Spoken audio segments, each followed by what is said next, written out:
going to continue. So thank you all for attending the 2022 Smart Start Conference.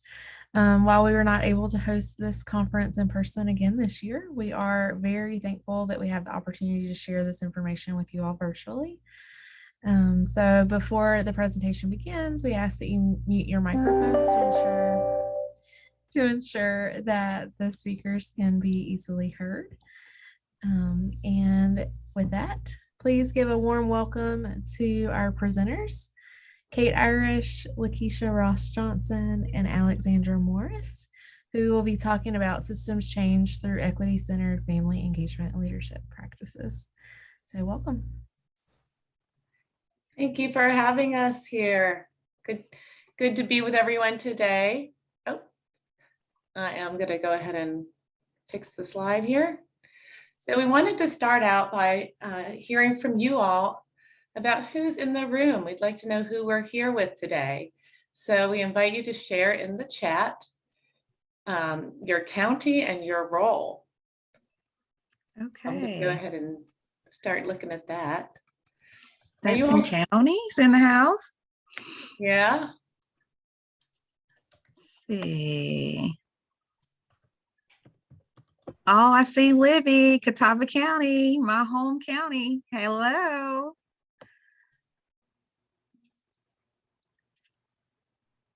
Hello, Alex in Wake County. Here's Randolph. Hi, Mickey. Oh, this is going so fast. It's hard to say hi to everybody. Henderson County. New Hanover. All right. There's Gail over at Wake. Hi, Gail. It's nice to see some familiar names and some new names too. There's Connie, one of my parent leaders. Yes. Hi, Connie. I see Alicia representing the West Side, Watauga County. I gotta say, I love that there's a parent leader in the house. I hope Yes. I imagine there's more than just Connie, but thanks for being here, Connie. Warren County. All right. Well, continue to introduce yourself if you haven't already. I have a question to ask of my co-facilitators here. Are you seeing just the PowerPoint or do you see all the little boxes up on my screen also? You look good. I see just the PowerPoint. Okay, just wanted to make sure. Let's see if I can go ahead and advance then. So my name's Alexandra Morris. I work with the Division of Child Development and Early Education, and my role is the state level family engagement coordinator. So I'm all about centering family voice and family engagement and family leadership in our early childhood systems. I'm also the mother of a 7-year-old daughter who is responsible for the artwork you see behind me. She often is part of the design of how it is hung as well, which is a collaborative effort. And Lakeisha, I'll let you introduce yourself. Moving on. I am Lakeisha Ross Johnson. I am from Catawba County, live in Hickory, North Carolina. I am a parent advocate as well as a member of the board for the partnership here in Catawba County and service treasurer. I have 2 biological children and I always lose count, 6 bonus kids. So 8 altogether. Kate? Hi, my name is Kate Irish. I live in Durham, North Carolina, and I'm a consultant that's been working with the Division of Child Development and Early Education to help support the preschool development grant and specifically gets a focus on family engagement and community collaboration. So this is the perfect place to have these conversations in this session. And I've worked at the local Smart Start level and the state level and all different kinds of roles. I was happy to see a lot of familiar names coming in through the chat box. And I'm also a mom of 2 and just glad to be here and have this conversation with y'all. All right. I saw another parent leader come on in. Hi, Linda, in Onslow County. All right. So today we are going to be starting off with feeling, what does it feel like to be welcomed into a space?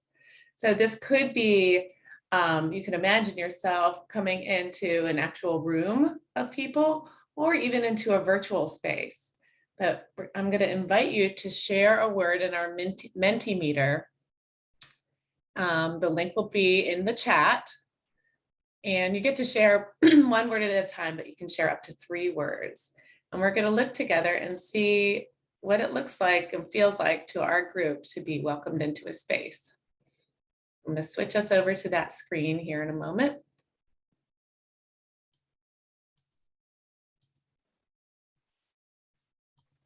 Did you put it in the chat, Alex? I did not. Lakeisha just put it in. Okay. I gotcha. Thank you, Lakeisha. You're welcome.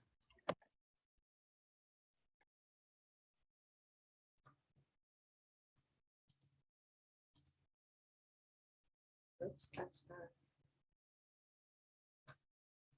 See if I can up. Is it showing up yet? No, I don't see anything in the chat. Okay. Oh, you know what? I think I just sent it to Alexandra. Hold on. Here we go. I was wondering why we weren't seeing anything showing up here.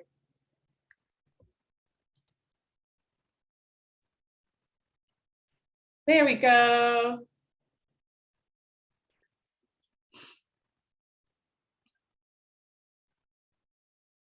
Warm, heard, loved.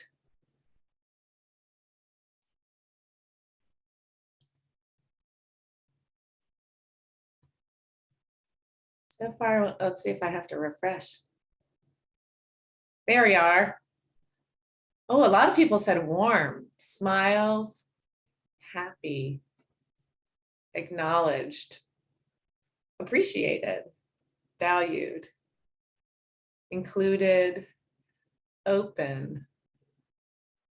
Can you share the results, Alex, on the share the screen with the Oh, results? I thought I was sharing the screen. I am so sorry. Sorry, y'all. I thought I was sharing the screen.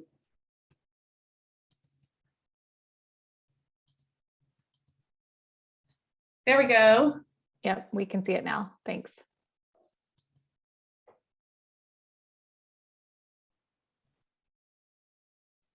All right. I'll say a few more. Appreciated comes up to the surface. Accepted, comfortable, included, and seen, valued,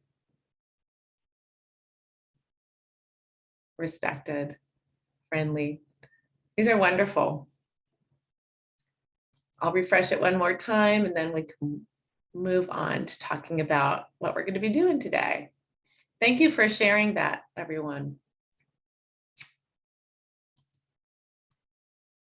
And I'm going to switch back over to sharing our PowerPoint.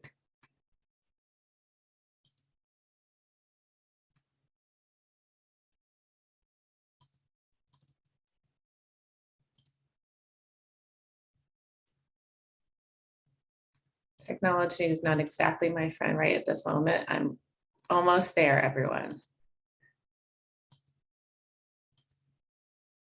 Okay.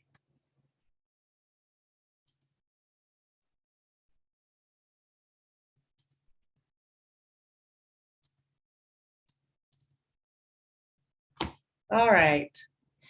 Our journey today, thank you. Sorry for that pause. Our journey today, we're going to be talking about what we mean when we talk about equity-centered family engagement and leadership.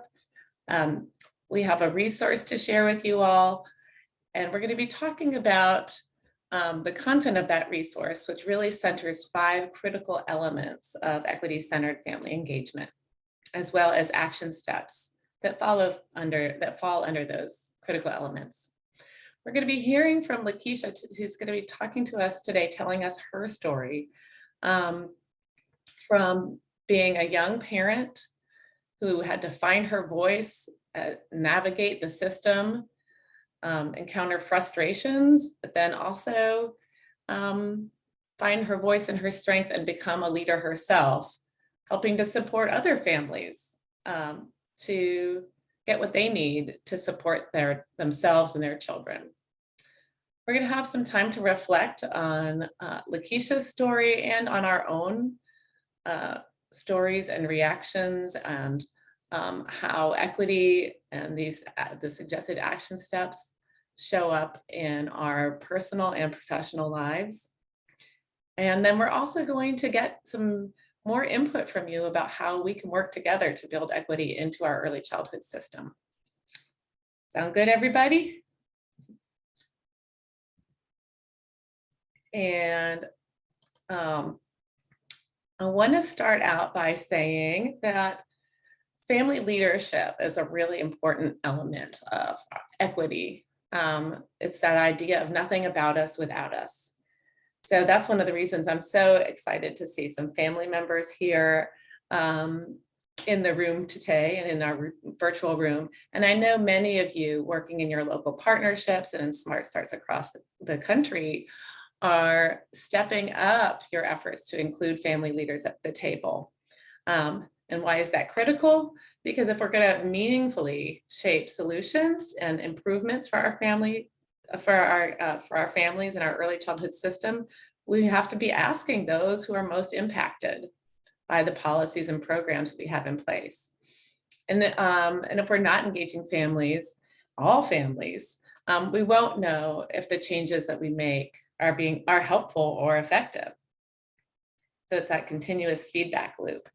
And really, it's those experiences of the families and the providers that should be driving our policy agendas, our change strategies, and driving the way that we shape our systems moving forward. And in that, well, then if we really are authentically engaging all families, then families' voices will be that reflect the diversity of our community will be the driving force to shape the improvements. Let's see here. So as we talk about centering equity, I just want to acknowledge my fellow panelists want to acknowledge too, that this is not a destination. It's not just a check the box kind of approach. This is a journey. It's non-linear. We'll find that there are moments when we feel like we've really made some progress, but there's always more learning to do. There's always a need to continue pushing forward. We need to continue building learning communities. So we talk about equity and that we talk about dismantling racism in our systems, all the way down to in our interpersonal relationships. That means going deep into self-reflection too, because we have grown up in a society that centers white privilege, and we need to continue to reflect on what that means and what it means to dismantle that and find those opportunities to go deeper and move from that understanding into action.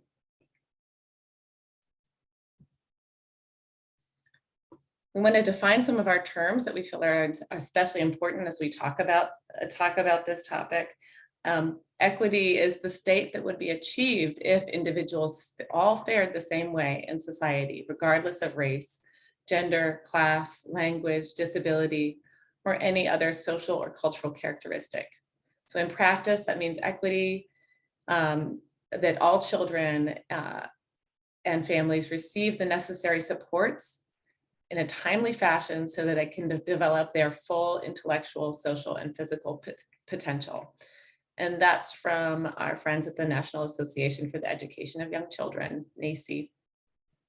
We're defining family very broadly as well.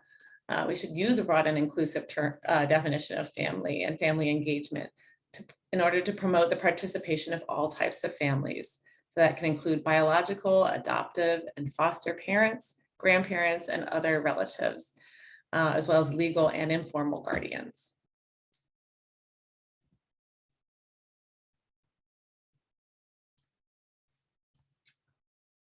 A little history of how we got to where we are in terms of having this resource document that I've referred to, that we will provide the link to for you several times, is in 2019, through a federal grant called the Preschool Development Grant, we convened a group of people into a family engagement and leadership coalition. It was a cross-sector group of about 74 people, which was 20% parents at the time. And I'm proud to say I think it's even a little bit more now. And I invite you to join that group as well. You can contact me and I'll have that information for you later. But that group came up with guiding principles and action steps that are all framed in our family engagement and leadership framework, which is available online on our DCDE PDG Birth Through 5 webpage.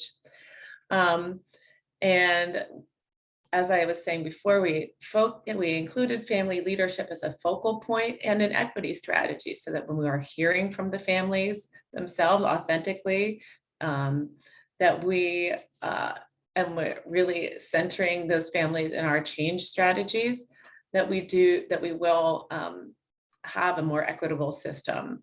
So the conditions for success are that we are family-centered, equity-driven, collaborative, and transparent.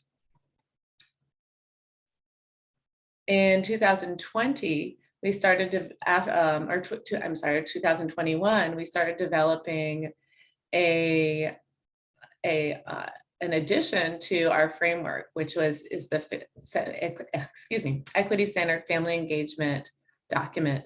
And that was to go deeper into the many equity-centered resources that we were finding that we wanted to make sure were available. And that document is just being released this month.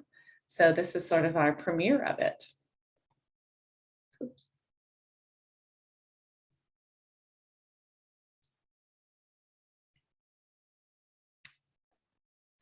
We wanted to also be able to share a little bit, as Alexandra said, about the process with the framework. And as Alexandra said on a previous slide, this being a not linear process, but an evolving process. One piece of that development of the framework was really this rich collaborative process with family leaders. So you'll see a picture on this slide, which is just one of those sessions of working together and identifying and creating these guiding principles, which are in that framework. So these may look familiar to some of you, and this was really sort of the guide, the structure for that framework, really wanting to center the work on meaningful family engagement, looking at having responsive relationships, that families are involved in shared decision making, that we're offering, providing welcoming spaces and environments for families, that our communication is two-way, it's a two-way street as opposed to one-way, that there are advocacy opportunities, families feel empowered to advocate for their children and for improvements in their community, that families are engaged in program planning, program improvements, as well as part of the accountability process. So these are sort of the guiding principles that came out of the framework, and were really developed in this evolution of work that involved sort of a feedback loop that had local system partners, family leaders, state partners, guiding this work and shaping this work. And so from here, if you can move forward one slide, one thing that has come out of sort of this work to reflect on the framework and to identify ways to take the framework into action steps and into the real world was sort of this like identification to really need to further center and further develop an equity-centered approach in family engagement and leadership. And so it certainly has been a central part of the framework, but wanting to go deeper and look at what does it really mean to employ an equity-centered approach to family engagement leadership. So you can see that in this slide, it's saying that equity is an approach to ensure that all individuals and groups thrive by identifying and reducing unfair differences in access to opportunity, networks, power, resources, and supports. And we go on to say here that the strategies are really about policy, practice, attitudes, wording, like all different kinds of elements and levels that we need to be working on centering and focusing on equity in our work.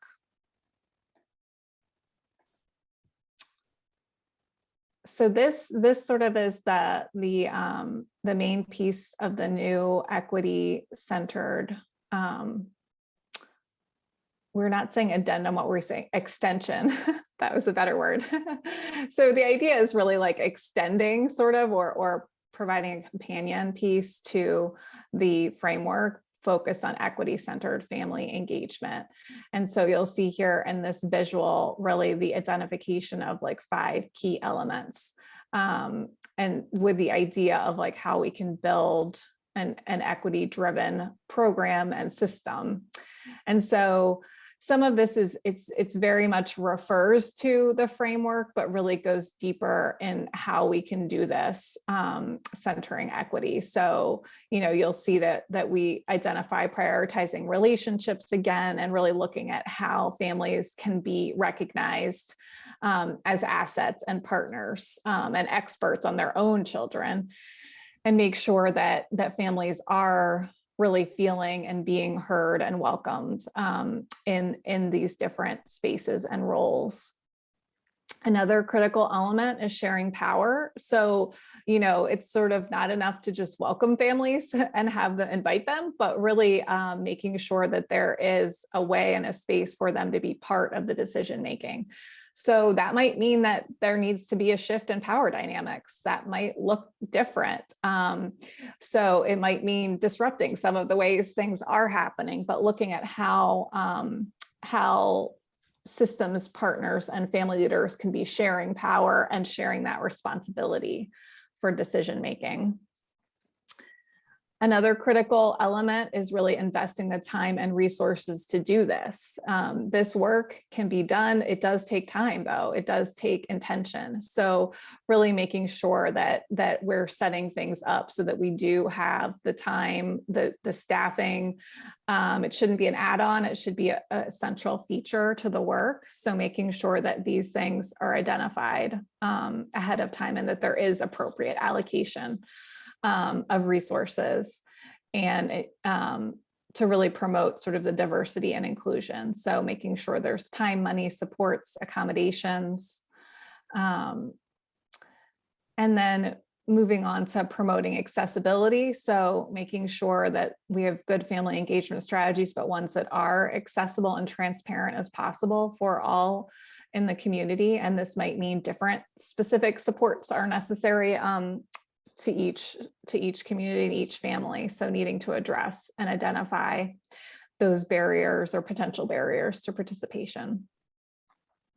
And then committing to reflection. And this is what Alex was saying before too, but this is such a critical part of an equity-centered family engagement approach. So just really consistently like taking time to reflect on our own beliefs and on the impacts that racism, classism and other systems of oppression are having in our life and in our communities. So finding ways to commit to that reflection as an individual, and then having that space also within your programs and within your groups and committees and that sort of thing. So that's kind of the key 5 elements that we identified. And then on the next slide, you can see, can you move forward, Alex, to the next slide? There we go. Yeah. I knew you were working on it. I could tell. So this is, you're not necessarily expected to be able to see and read all of this, but we did want to show you this is part of the resource guide that we'll be including a link to. And so the idea of really coming up with different action steps but wanting to make sure that we are identifying action steps at like kind of all the different levels. So you can see in this table, we have the five different elements, but then we're also identifying different ways that you can take action sort of at your individual level, which makes a lot of sense since we are focusing on relationships, that there's a lot of things that you can do individually, but then also how we can be taking action steps to help shape programs and services and like improve those, improve access and improve those services as well as influencing our policies and systems. So wanting to acknowledge that this work needs to happen at all those different levels and that all of those should influence one another, sort of how we were talking about feedback loops before. So making sure that each of these levels are informing one another as part of the work. So I think that was sort of just a little bit of an overview of sort of how we're working on this equity-centered resource. And we're really interested to get more feedback, and this document and this work will continue to evolve. But first we want to turn it over to Lakeisha, who is going to share a lot about her journey and her experience and really sort of bring these elements that we've been talking about, bring it to life with her examples. So I'll turn it over to Lakeisha. Thanks, Kate. I do want to preface before I start into speaking, I am in the middle of getting our deck doors replaced. So if you hear a drill in the background, that is what's happening. They promised they would try to be as quiet as they could. But it is truly my honor to be able to celebrate and also share with you my journey. It's a journey that I'm happy to have had North Carolina Partnership for Children by the way of Parents as Teachers hold my hand through. At the age of 16, I was dating a guy. I was a pastor's kid. I was the president of my class, a straight A beta club student, all around pretty good kid, very independent though. And I was in love with this guy. And this guy convinced me that if we were to get pregnant, my parents would kick me out and we could be together forever and live happily ever after. So I tell a lot of people, especially when I talk to teen moms, no, my daughter was not an accident or unplanned. It wasn't the best plan, but she was definitely planned. It just wasn't a good plan. However, she's here. And so at the age of 16, I'm pregnant. And in the positions that I carried, what I didn't think about was the way that people would then look at me, because now I'm pregnant out of wedlock. And my father is the leader of a church. I'm the musician at that church, and how people would all of a sudden look at me differently. And so I needed a place where I could be myself and still be Lakeisha and not be looked at as the girl who's pregnant. That was the only difference. I was now carrying a child. My intellect never changed. My intelligence never changed. My passion and drive to serve others, my talents, none of that changed. But because I was now a teen mom, people's perceptions of me changed. So I was able to participate in Parents as Teachers. And around that time, I think Parents as Teachers was maybe in the second year of existence in our county. And Cindy Boger, who is still around and now not only a mentor, but a very good friend of mine, was my Parents as Teacher liaison. And we were able to meet at school and during the pregnancy and have the group of girls who were expectant moms to talk and share our experiences and be in a judge-free zone and support each other. It was one of the best things that could have happened to me. It was one of the things that I needed to encourage me to keep going. And most of all, to hold me accountable, because for me to graduate was an expectation.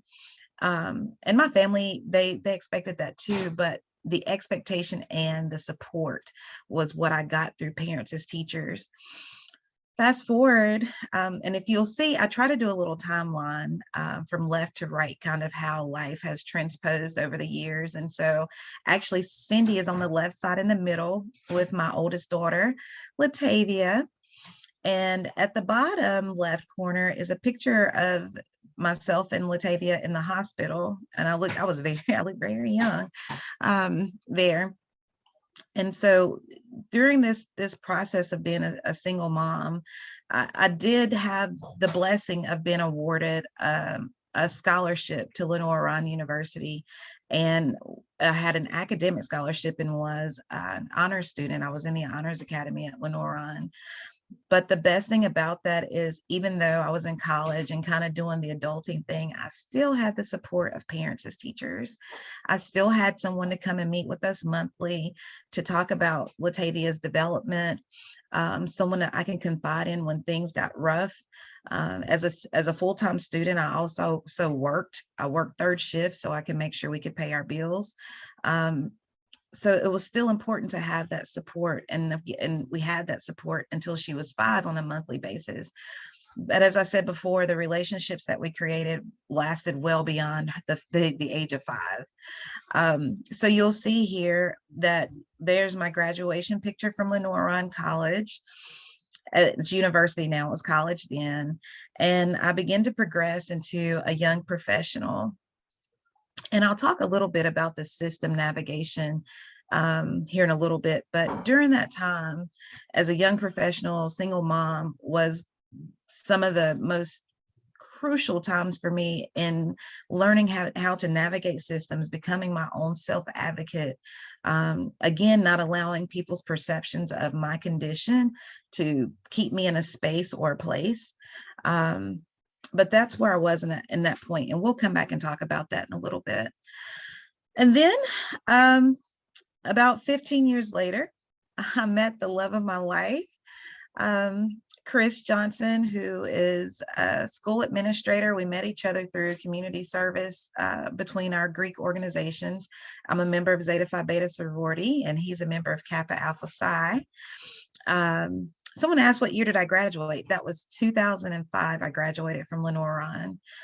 And so we got married in early 2000. Oh God, he's going to kill me. 2015. And later that year, we had Riley. And so my 2 girls, my 2 biological children, are 15 years apart. I did learn that one was enough until I was at a point where I could independently support a child. And so I did wait until I had another child, until I was married.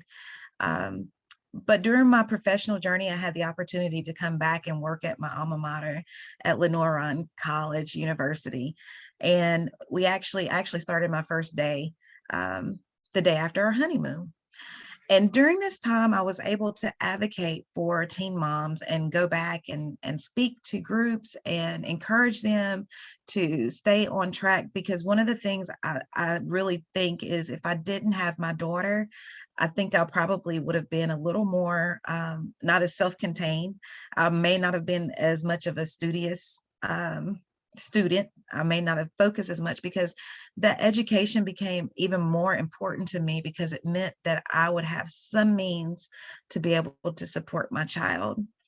And so here's Latavia in the middle. She's prom queen here. And she decides to go to my alma mater. And in the bottom lower, you'll see her in the choir robe. She also decided to sing in the a cappella choir, which I was able to be the president of. I was the first African-American president of the a cappella choir at Lenoir-Rhyne. And up at the top, her graduation picture from high school, which was very important to me. You'll see her and her little sister.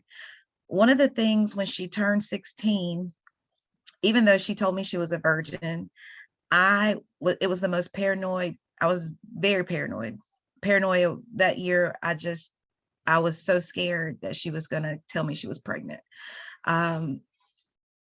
But she has maintained her celibacy, and I'm so happy for that. But I think still having the tools and the knowledge to be able to educate her on why it's important and what I went through in my journey as a single mom, and not wanting her to have to go through those same struggles, really encouraged her to do the right thing and to take a path that would lead to her greatest success. And so when I married my husband, I inherited 3 bonus children, and they are adults. We actually have 2 grandchildren on the way, and 2 grandchildren that were already here. And then my sister passed away about 2 years ago, and I inherited her 3 children. And one of her daughters is adult and lives away, but she has 2 children. So I have her children as grandchildren. And then the 2 kids that you see on the bottom right-hand corner with my 2 girls. So my family went from one, Latavia and I, to a very, very, very, very blended family. And so this journey has been absolutely amazing, and I'm happy that it now has come full circle. But let's talk about navigating systems before we talk about that circle. So I'll go back to talk about one of the systems I had to navigate. As a student at a 4-year university, I opted to apply to get a childcare subsidy. And at the end of 2 years during this time, I was told that I would no longer be able to get subsidy. And I began to explain to them that I was in school, and the worker told me that, well, most people finish in 2 years, they go to community college.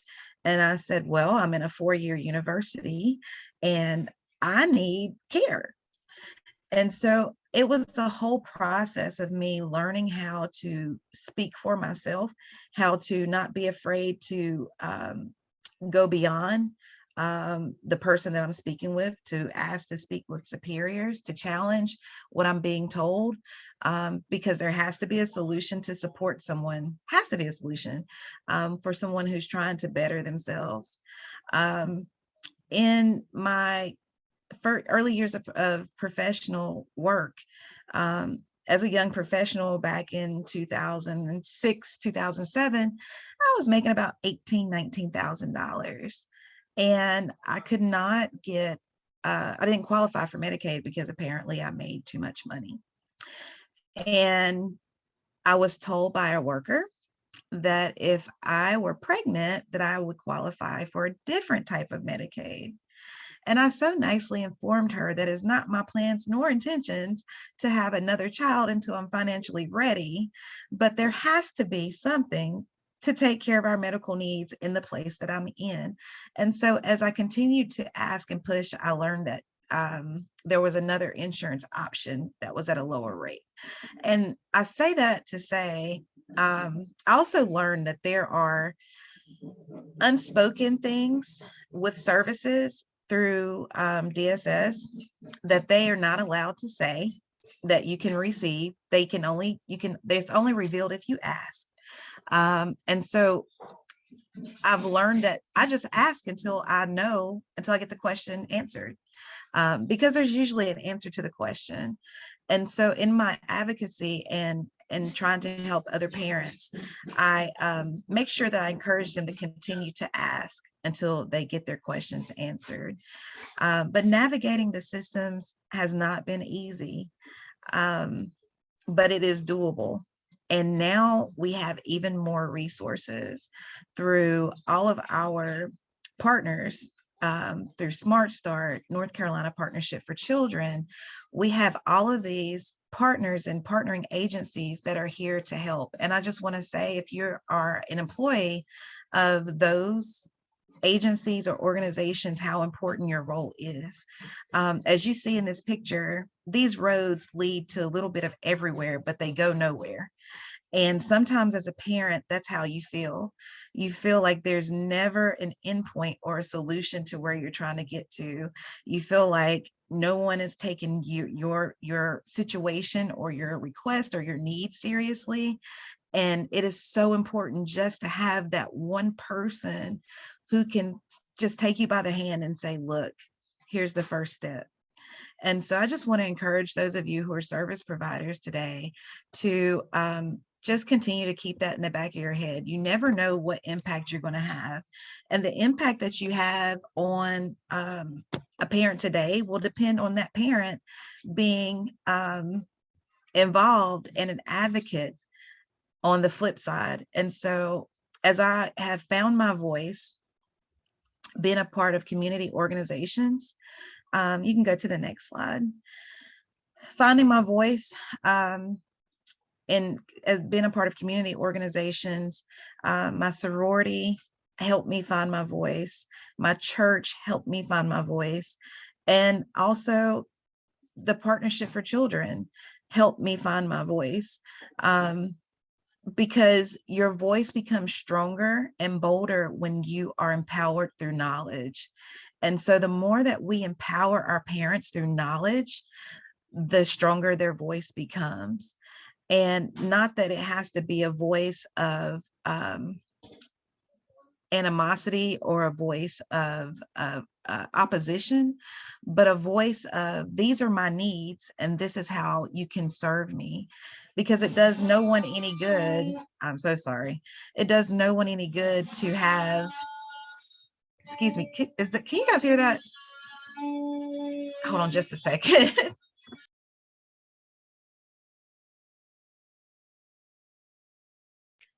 It does no one any good to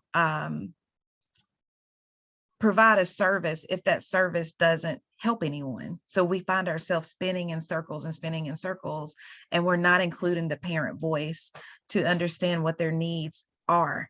And so I'm so happy that we're beginning to involve families and parents and leadership so that we can all work together, and it makes everyone's jobs a little easier and their load a little lighter. And so full circle, now that I'm able to return what's been given to me, I'm able to give it back. Parents as Teachers, Imagination Library, More at 4, all of these things we're able to offer our parents. And as a board member, I'm able to make sure that the strategies are implemented, the plans are made, the funds are allocated appropriately so that all of this programming can happen. And that's one of the reasons why I joined the partnership. I was actually speaking on behalf of Parents as Teachers and was asked to join the board. And there was no hesitation. And there never be a hesitation whenever my local partnership needs something from me, because I know that they were truly empathetic. They heard me and they were true to the process. They weren't there just to fill a seat or to collect the check. They really had a calling and a desire to help see progress. And in that, my husband and I have a nonprofit organization. We help youth as another way to help people find their voice. We mentor them into leadership development. It's called Young People of Integrity. It's 16 years old. I have took a leadership role in PEEPS, which is our family engagement program, leadership program in Catawba County, and it stands for Parents Encouraging and Empowering Parents. We have play groups. We just opened our most recent play group last month. We have the Triple P, Parents as Teachers. All of these things are just helping our parents learn to find their voice and become empowered through education. And so I just implore all of you who are working to continue the work. Thank you for the work that you do. And please keep helping us find our voice, keep empowering us with education, and keep holding our hands as we continue to learn how to navigate these systems. Thank you so much.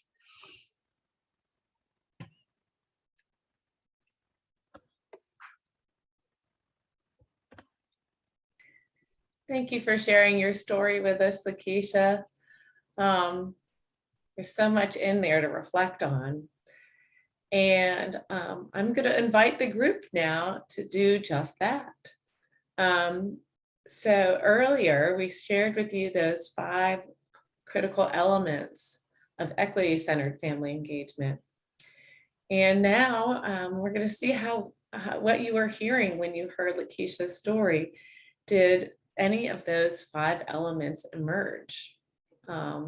Did you hear about relationships being prioritized, power being shared, time being invested, or resources? What about accessibility? Were there some challenges, and then were there some doors being opened? And then this one is might be a little bit, take a little more to pull out, but were there people who were committed to reflection in Lakeisha's story? And how did that support equity? So I'm going to invite you now to share in the chat what you heard in terms of the elements of this story. And I think we have a little bit of time. If you are somebody who wants to come off mute and share with the group verbally, we can get a few comments that way too, while folks are putting feedback into the chat. Many people saying thank you for sharing, Lakeisha. Yes, thank you. I've heard Lakeisha's story a few different times, and each time, like this, I think this one is like this. Again, I just get something new out of it. I feel like I get to know you a little better, Lakeisha, and and I hear more. So Connie was saying that yes, she kept asking until she got what she needed for her family. So there was the time, putting the time in. She had to put the time in really to get, and that accessibility was limited. Yes, she had to work hard for the resources.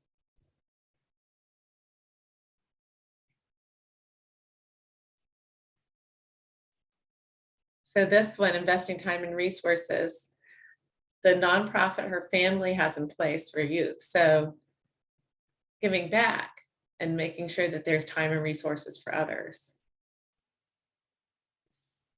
Autumn is suggesting that someone else committing to reflection wasn't shared, but she's committed to promoting those reflective practices for others. Absolutely. Yeah. Alexandra, I like the way they prioritize the relationships. I felt like she had PAT in high school, and that was great, but following her to college, and she didn't stop, and PAT didn't stop. So I feel like that was a great way to keep that relationship going and to also add to her confidence. It's a really good point. It wasn't just like one and done, or we checked the box. They were committed to her. Yeah. Thanks, Sandra. Absolutely. Good to see you. Was somebody else coming off mute?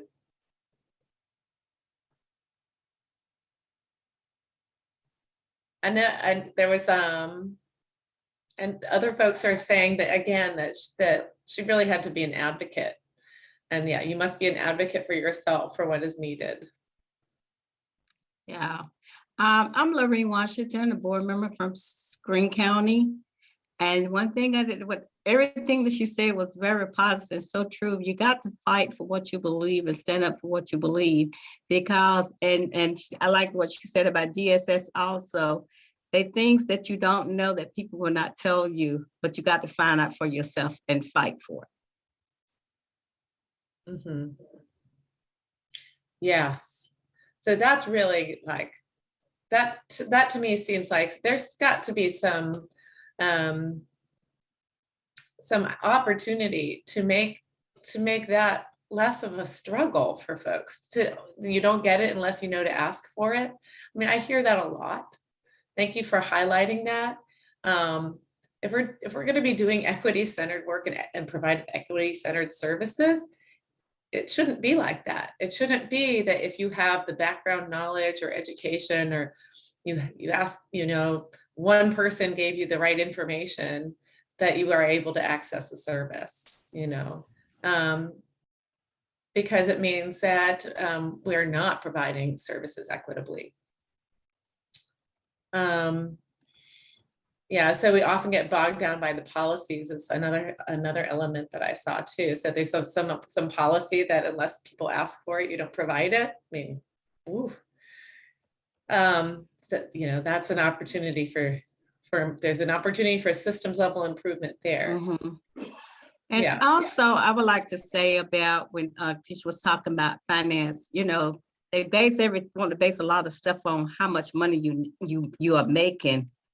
It may not be a whole lot of money, but you cannot get the service because you make a certain amount of money. And I think that is so wrong. You know, because I think if there's a need, then it should be provided for. Mm. That Yeah. makes so much sense. It makes so much sense. And there are sometimes those gaps, like if you make a little bit too much to qualify, but not enough to pay for what you need. I mean, we hear that all the time. That's like Absolutely. so many working families. Yeah.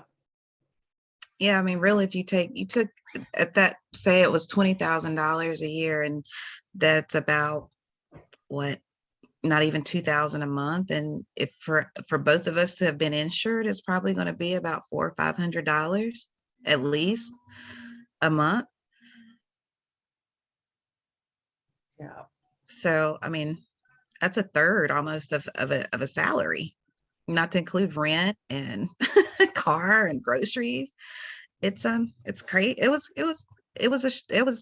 a struggle. Mhm. But thank goodness someone told me that there was another option so that I could ask for it. Mhm. And that was, I mean, that person sounded like you knew how to advocate for yourself to, again, find that accessibility, that sort of, you Mhm. know, but there's an opportunity for a better way of doing things to actually promote accessibility, right? Because that's about sharing power too. Knowledge is power, right? Mhm. So that person shared that resource with you, and they weren't just preventing you from accessing what you needed simply because you didn't know about it. Yeah, you definitely had to build confidence. I mean, even as I think about my journey, when I would go into, social services, it was an awkward position because if you go in dressed a certain way, like you mean business, or you have a certain vernacular, they look at you like, who do you think you are? It's almost like, there's a certain expectation about how people who need help are supposed to look, think, talk. Um, it was amazing. It was amazing. Mhm. Definitely encouraged me to make sure that I did what I had to do, so that I wouldn't have to be dependent on that forever. Mhm. Yeah. So reflecting on that kind of gets to like the committing to reflection. People on the other side of the desk or the window or, the paperwork. It's really important that we encourage the providers at all levels, from the front desk people all the way up to leadership, to reflect on how they're receiving people in the doors, how welcoming people in the doors. What are some unconscious biases that we need to become aware of so that we can counter them, so we have a different script running, so that we are sharing power and making space for those relationships and that accessibility, and meeting families where they are at and seeing their strengths, right? Really seeing those strengths and reflecting those strengths back to families, more than anything. And I'm seeing such good shares in the chat about relationships being really important there. And I don't know if I'm going to have time to read them all, but I will say I'm going to move us forward to this next slide. It's going to have a lot on it. I want to say that Kate posted the link to the document, the Equity Centered Family Engagement document, so that you all can access it, download it and save it. Feel free to share it. This is some more of the elements that in the action steps that are suggested in this document. So it's a lot of information. It's very rich, but again, we're talking, so I think some of this did come through in Lakeisha's story, and we can see that maybe behind the accessibility issue, or is a decision-making body that needed to be more accountable to the children and families they served, you know, and then stepping forward into a leadership position. Now, Lakeisha, you have the opportunity to be on one of those decision-making bodies. There's another example. If there's something that rises to the surface here that you want to share with the group in the chat, I invite you to do that. Well, I see lots of opportunities. I'm going to see what else you all come up with. Oftentimes, DSS is not a welcoming place to the individuals who need services. Yeah. I'm seeing a lot of special needs experiences, and then interpretation needs and the lack of resources. Yeah.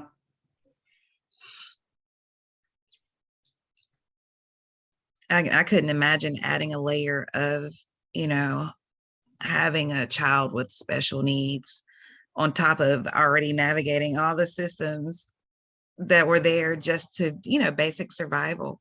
I just, that's just another level. Yeah. And we hear that from parents who have become incredible advocates because they had to advocate for not just for basic services, but for also for the services their child needed to support their development with special needs. Yeah. And I think that's the positive thing out of all of this. I think there is a cluster, or I wouldn't necessarily say a generation, but there are a group of parents now who have found and have learned how to advocate because of their experiences, and because of avenues like this, the family engagement and leadership. We now are being equipped with the support, the fiscal support, the resources, and the contacts and networks to be able to expand this work. So that is the positive in all of this. Mm-hmm. And there was a question here. Lakeisha, can you say a little more about what you were talking about with service providers who can't say anything unless they are asked? Is that a policy? I'd love to put together some must-ask questions for parents so they can ask the right questions and caregivers. Yes, there are things that it's if you don't ask, we won't tell. Yeah. I don't know them all, but I mean, and I'm pretty sure it's very unspoken. But yeah, it exists. There are some places where I can share, for, you know, having been someone helping families navigate different systems for many years. Families didn't know about WIC, who qualified for it. So that's the women, infant, and children. Also even calling it WIC. It's like, what is WIC? You know. So there we go. There's another barrier. It's like people speaking in acronyms, which I just did. So the Women, Infants, and Children's Program, which provides a lot of nutrition services and education and money for food. So that's one that I've seen, that there are plenty of families that qualified that weren't, that hadn't accessed it. So that's one example. Alex, I can think of one from my own experience. This was a number of years ago when we were seeking evaluations and services for our daughter who had developmental needs. And one of them, what at the time, and I'm assuming this is still so, is that parents have a right to bring someone along just for moral support. And that can be another parent advocate. It can be your mom, anybody that you want it to be, but they do not specifically tell you that unless you ask, but that is your right as a parent. Are you talking about to an IEP meeting, an individualized education plan? Yes, exactly. Mm-hmm. Parents do have that right. I have been that person that was invited along and I got an extremely cold shoulder. Yeah, I've been that parent now. I've been on both sides of that wall, and yeah, you're right. I think it's a little intimidating to some professionals. Yeah. Well, we had to have another professional in the room who knows what the services ought to be and how they can be delivered. That I could see it might feel intimidating, but if the services are being provided appropriately, it shouldn't be. Mm-hmm. All right. Well, I want to lift up one more comment, which is from Terry saying that about self-reflection. So many people in the roles on the other side of the desks are very hesitant or even resistant to self-reflection because they are doing okay thinking the way they are. And maybe they're doing okay for themselves, but but are they doing okay by the families that they're supposed to be serving? So yes, that training could be required would be lovely. And that's another thing that Lakeisha, you told me about this when we were talking before, is that you've actually provided that kind of training through the group, the youth group, right? You were invited to that. What was the training that you provided around that? We did. So for DSS, my husband and I did, it was more like customer service training, but it was sensitivity training, basically making the employees sit on the other side and experience what it's like to be a client or a recipient of services, and to self-reflect and put their family members in those situations, and how would they want their family members to be treated, and really think about from the time they enter the door what their experience is like. When you enter the door, is the first thing that happens is a form placed in your hand, or does someone greet you and just say, how are you, how's your day? Is it very sterile? And that all plays, if this is the worst day of your life, because if you're having to receive some kind of public service, more than likely it's not one of the best days of your life. And so the impact that you can make on someone's day or in someone's life by just doing the smallest kind gestures, you'd be surprised. Mm-hmm. Thank you for further reflecting that, Lakeisha. Mm-hmm. Yeah. Well, I'm going to move us forward into just sharing some of the tools that are on that document, the Equity-Centered Family Engagement document. Kate posted it again in the chat. You could find it.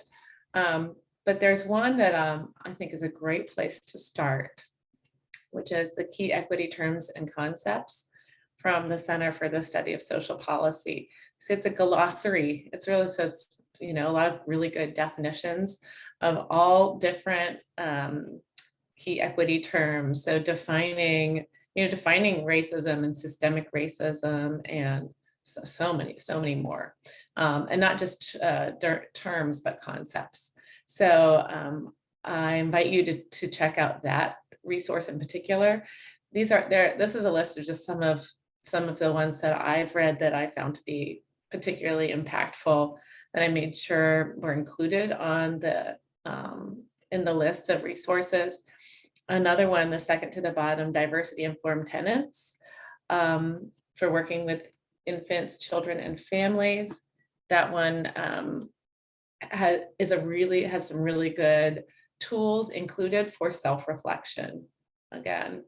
And some of these other ones refer to what it takes to really transform systems, and that systemic level work and what it takes to do that effectively.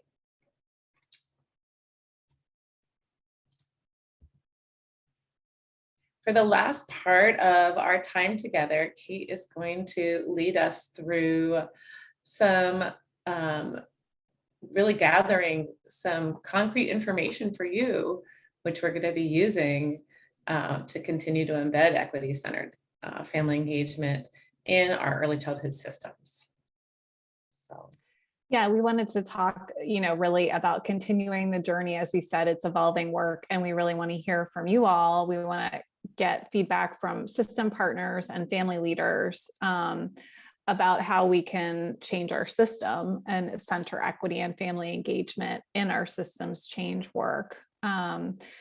We have another year and a half or so of our preschool development grant, so we have some resources and time to kind of work with partners on transforming these the framework and the equity resource guide into recommendations and action steps that the system and the state can take to better support you all and better support families and communities. So we were going to try to use the Jamboard for a second and get some feedback from you all. Just pretend we're in person and we're writing on those sticky notes and we're like moving around and like placing them around the room. So we have some questions that we wanted to hear from you all about. So we wanted to ask you all what steps we should take. And I guess the we is really like, what steps should the system take, should the state take to further embed equity-centered family engagement and leadership throughout the early childhood system? And we wanted to ask, what is needed? What do you need? What kinds of supports do you need to be able to do this good, meaningful, equity-centered family engagement work? And what's getting in the way of you doing that? So those were kind of our questions. I put the Jamboard link in. Hopefully it's working. Alexandra, are you able to pull up the Jamboard and share screen so we can see it? Yes, I will do that. Okay.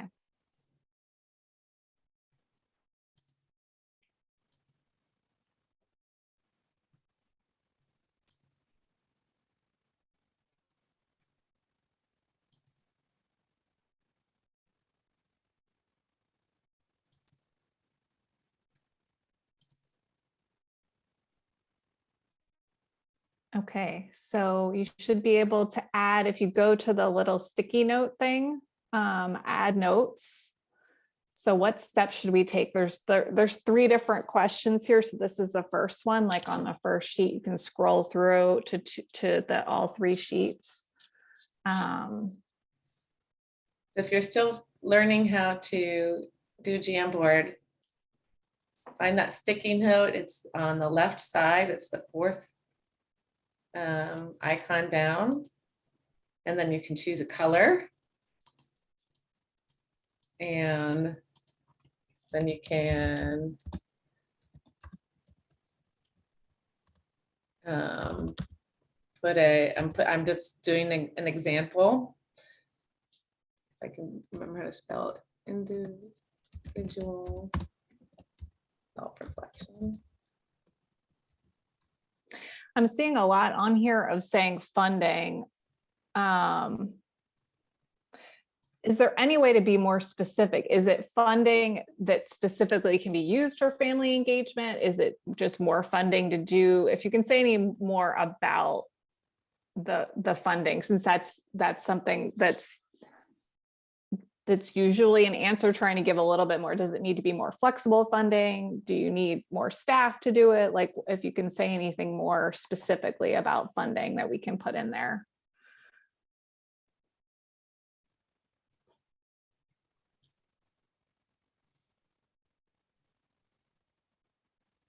So much about funding, and really and training. Yep. Funding for stipends. staffing, staff support, funding to train staff that you have and staff you're going to have. Mhm. And we have heard this from our partners at NCPC, at the North Carolina Partnership for Children, that is what is being asked for, is more training on dismantling racism, dismantling sort of inequitable practices in general, and then training on what equity is and looks like in practice. Translators. Mhm.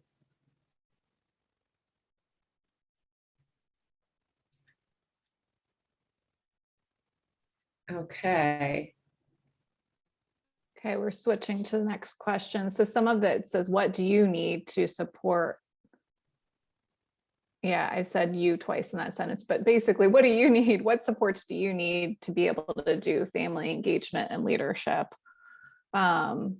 So the first question was more about steps the system can take, and this is more about you or your program.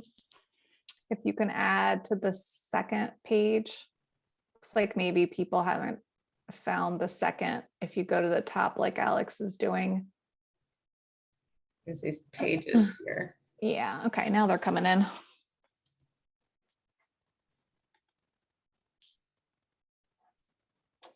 All right, flexibility with funding, family advocates for all NC pre-K classrooms. That's a good idea. Collaboration with other agency, funding that allows you to meet the needs of families.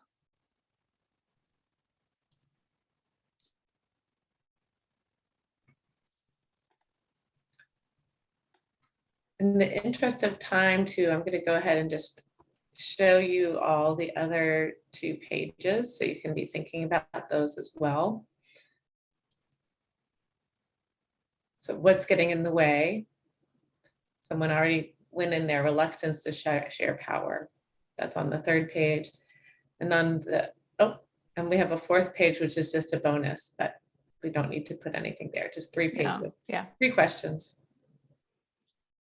So as you think about what you need, if there's a specific barrier that you want to highlight on that 3rd page, what is getting in the way? I invite you to do that.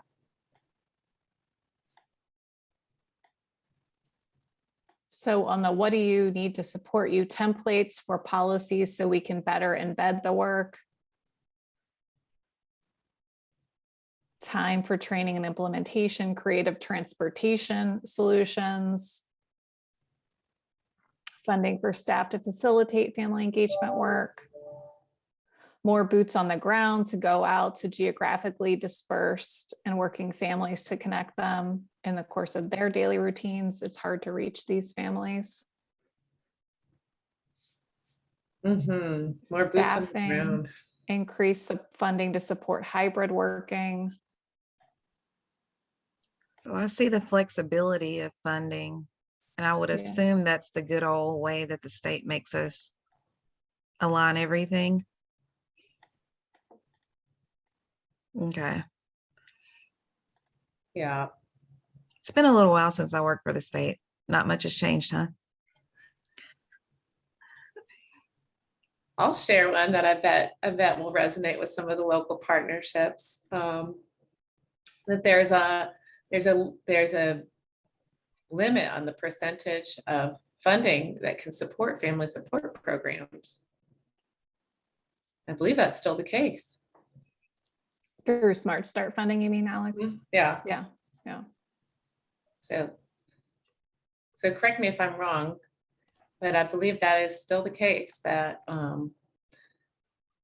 only a certain percentage of the Smart Start funds can go to family support. The others go to childcare.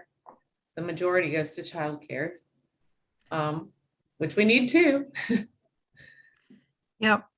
Now I'm thinking about how we, on the local level, how we have to allocate too. Yeah. Alex, do you want to scroll to the third one that we're getting some more comments on the what's getting in the way of you doing it? Reluctance to share power, limited time. Remembering how much energy it takes to socialize in a post-COVID quarantine world. I feel that. Lack of training resources. So that there'll be some more to come on that one. That's a good one that I think we have one more slide to comment on some training opportunities. Mm-hmm. Family-friendly business practices that allow families to be engaged and advocates without fear of losing employment. Mm. Yeah. And that one you could even say also are losing services. So it Yeah. could be employment, but it could also be that idea that sticking your neck out and come and saying something about the services that you're receiving, complaining, if you will, but legitimate complaints. There could be a fear that those services, that somebody would undermine your ability to access those services because you were critical. Mhm. These are really good and really helpful. I mean, keep putting them in, that you can keep adding to the Jamboard. And our plan is to take this feedback and go back to the FELC group, the Family Engagement and Leadership Coalition that Alexandra mentioned earlier. So if you're not already part of that and want to be, that's a great group to stay involved in this work. And so we're going to go back with that group and continue to get feedback and develop some recommendations for action steps that the system and that the state can take. So we'll be sharing all of your sticky notes here with that group, and that will be part of what helps to shape sort of some of those action steps that will be developed. Mm-hmm.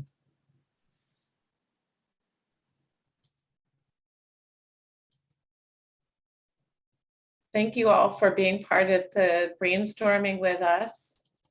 Got a lot, so yeah, we've gotten a lot of good feedback and appreciate you all putting your time and mental effort into engaging with what else we need and can do.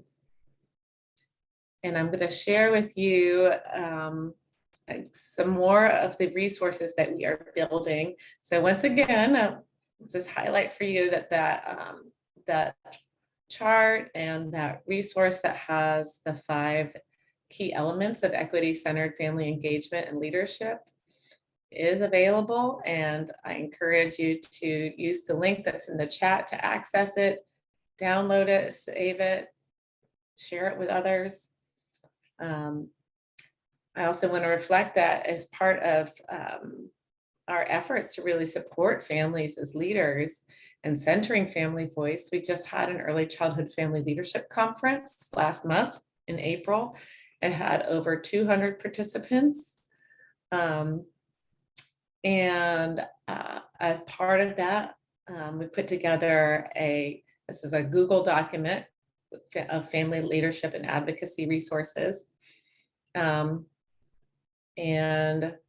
maybe Kate, could you grab that and put that in the chat as well? I'm afraid of messing up the PowerPoint ever again. Yeah, I'll do that. The Family Engagement and Leadership Coalition, I invite you to join us there. We're having our annual meeting on May 18th. So that's coming up really soon. So you could be part of that. We are offering stipends to parent leaders to be part of, to attend the Family Engagement Leadership Coalition. We'll be talking more about this work, as well as visioning for how we can push forward family engagement and leadership.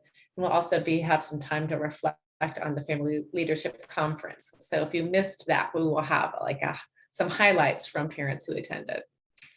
And then in August of this year, we're going to have a training of trainers. It's going to be a small training, just 8 pairs of 1 parent and 1 professional per pair. So there's going to be parent, professional, co-leaders who are going to become trained in welcoming family leaders to the table. They are going to then turn around and be required as part of this training of trainers to offer 3 trainings per pair out to organizations at the state, community, regional, or local level on welcoming family leaders to the table. So if you are a professional and you can think of a parent who you would love to co-facilitate with a training on welcoming family leaders to the table, and you want to come get trained to do that, we will be releasing the application for that sometime this month, and we will be selecting 8 pairs. So that application will be available hopefully in the next few weeks. So you're welcome to contact me to make sure that you are on the list to receive it. If you're on the My Felk email list, then you'll definitely get it. So again, that's the training of trainers for parent, professional, co-leaders.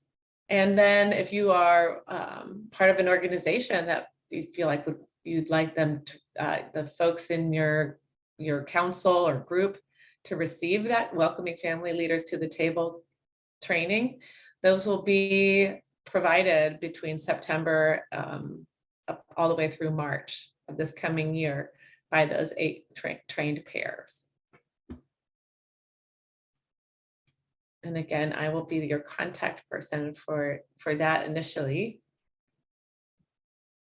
And here's the contact information for me, for Kate, and for Lakeisha.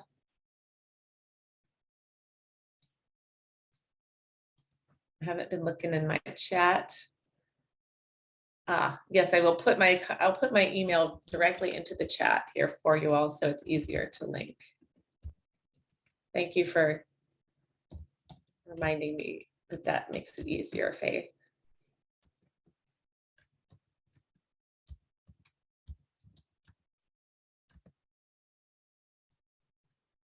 Oh, it still didn't show up linkable, but there you can copy and paste it.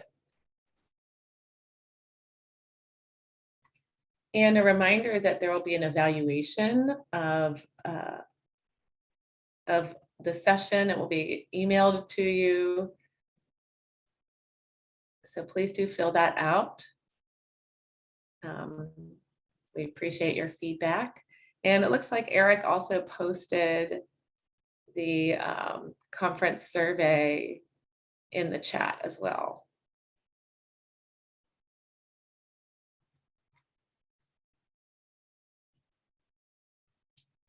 Thank you all for your time. I'm just leaving our information up here. Are there any other burning questions before we close out our time together today? Or comments?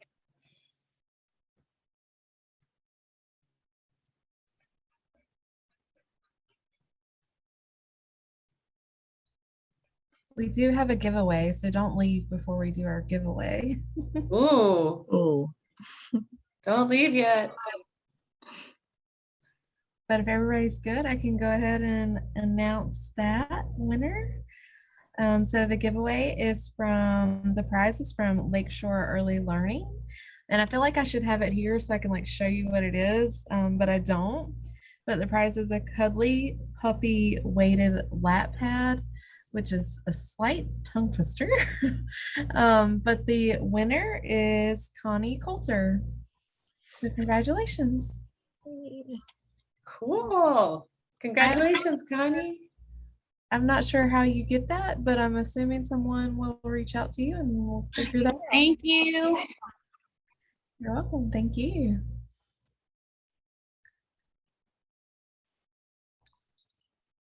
Anything else, Eric? We good? That's it. Thanks for coming today. And yes, if you wouldn't mind clicking on the link for the survey when you get a chance. And we thank our wonderful presenters and everyone for attending the conference today. We'll see you at the next session. Thank you. Thank you, Kate, Alexandra, and Lakeisha. thank you. Thank you. Bye. Thank you. Bye.